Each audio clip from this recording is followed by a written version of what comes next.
আসসালামু আলাইকুম। Easy lifestyle blog Dipa সারাবেলাতে আপনাদের সবাইকে স্বাগত জানাচ্ছি। আশা করছি কাছে দূরে যেখান থেকে আমার ভিডিওটি দেখছেন সবাই ভালো আছেন। সকালে নাস্তা রেডি করে ছেলেকে স্কুলে দিয়ে এসেছিলাম, তারপর নাস্তা খেয়ে আবার ছেলেকে নিয়ে আসলাম। আর এখন কিছু বাজার গুছিয়ে নিচ্ছি। এখন দুপুরে রান্নাটা সেরে নিচ্ছি। আজকে রান্না করছি মুরগি দিয়ে পেঁপে। পাশের চুলায় ভাতটা আগে বসিয়ে দিলাম আর এদিকে রান্নাটা শুরু করে দিলাম। যেহেতু পাকিস্তানি মুরগি দিয়ে রান্না করব, তাই পেঁপেটা আগেই ভেজে নিচ্ছি, তা না হলে পেঁপেটা সিদ্ধ হতে কিন্তু দেরি হয়। আর মুরগি রান্না করতে খুব একটা সময় লাগে না, তাই দুটো একসঙ্গে রান্নার চেষ্টা করি। আর পেঁপেটা একটু ভেজে নিলে লবণটা ভিতরে ঢুকে যায়, এতে খেতে বেশি ভালো লাগে, তা না হলে একটু মিষ্টি মিষ্টি লাগে। আর পেঁপে দিয়ে মুরগি রান্না আমার খুবই ভালো লাগে, আলাদা করে রান্নার ঝামেলা থাকে না। এছাড়া আমার বাসার সবাই খুব পছন্দ করে এই পেঁপে দিয়ে মাংস রান্না। শুধু মুরগি না, গরুর মাংসও খুব বেশি মজা লাগে।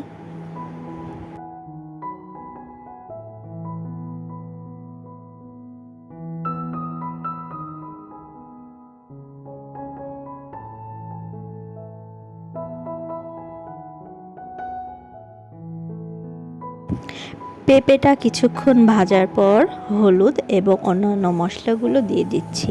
পেঁপেটা এতক্ষণ শুধুমাত্র লবণ দিয়ে ভেজেছি, আর এখন পরিমাণ মতো মাংসের জন্য যতটুকু লবণ প্রয়োজন সেভাবে দিয়ে সব মশলা একসঙ্গে কষিয়ে রান্নাটা করে নিচ্ছি।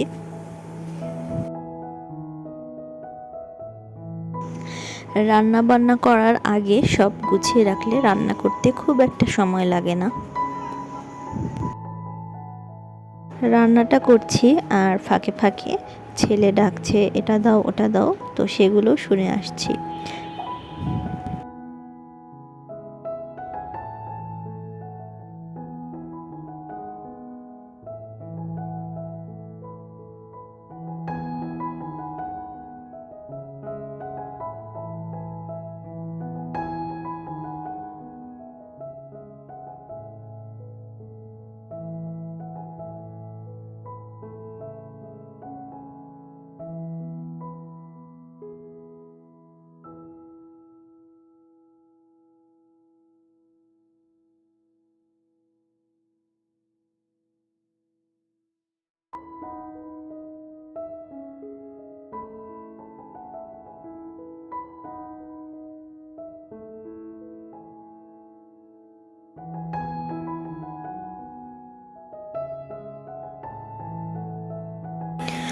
মশলা কষাতে কষাতে যখন দেখা যায় যে তেল আর মশলাটা আলাদা আলাদা হয়ে যাচ্ছে, তখন বুঝতে হবে যে মশলাটা পুরোপুরি ভাজা হয়ে গেছে বা কষানো হয়ে গেছে।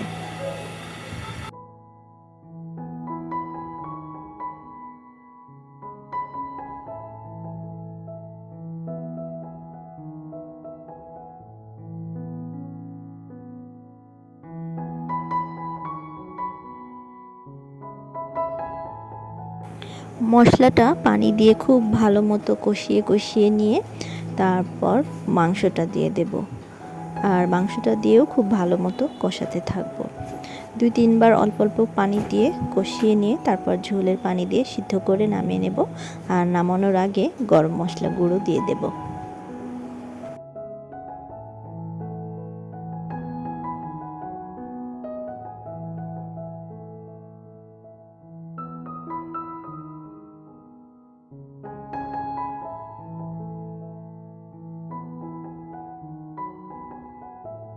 আমার রান্নাগুলো খুব সিম্পল আর সহজভাবে করার চেষ্টা করি। এছাড়া চেষ্টা করি খুব একটা তেল মশলা ব্যবহার না করতে, কারণ রেগুলার রান্নায় প্রতিদিন যদি তেল মশলা ব্যবহার করি স্বাস্থ্যের ঝুঁকি তো থেকেই যায়।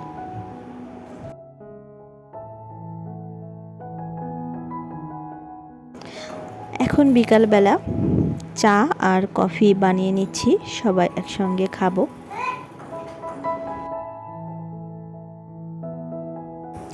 সবাই মিলে একসঙ্গে এভাবে চা খেতে আমার খুবই ভালো লাগে। একা একা চা খেতে আমার একদমই ভালো লাগে না।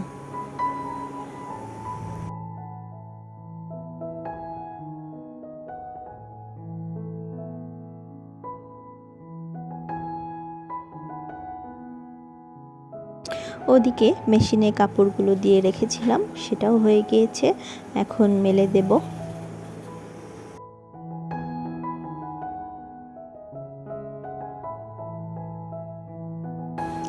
আর এখন 8টা বাজে। তো আজকে রাতে ডিনারটা আমরা কাচ্চি ভাইয়ে করে নেব। এই কাচ্চি ভাইয়ের বাসমতি যেই বিরিয়ানিটা পাওয়া যায় বা কাচ্চি বিরিয়ানি যেটা, সেটা আমার একদমই পছন্দ না, কিন্তু আমার ছোট ভাই খেতে চাইলো তাই আসলাম, খেয়েছি। আর বাসার সবার জন্য পার্সেলও নিয়ে নিয়েছি। অন্যান্য দিনের তুলনায় আজকে ভিড় অনেকটাই কম ছিল, এজন্য বেশ ভালো লাগছিল। আর বসে রাতের ভিউটা দেখতে অনেক সুন্দর লাগছিল। আমরা অপেক্ষা করছি খাবারের জন্য। তবে এই কাচ্চি ভাইয়ের বোরহানিটা কিন্তু খেতে বেশ লাগে আমার কাছে। আজ এ পর্যন্ত শেষ করছি। আর আজকের ভিডিওটি ভালো লাগলে লাইক দিন। আপনার কোনো ইতিবাচক মতামত থাকলে কমেন্টে জানান।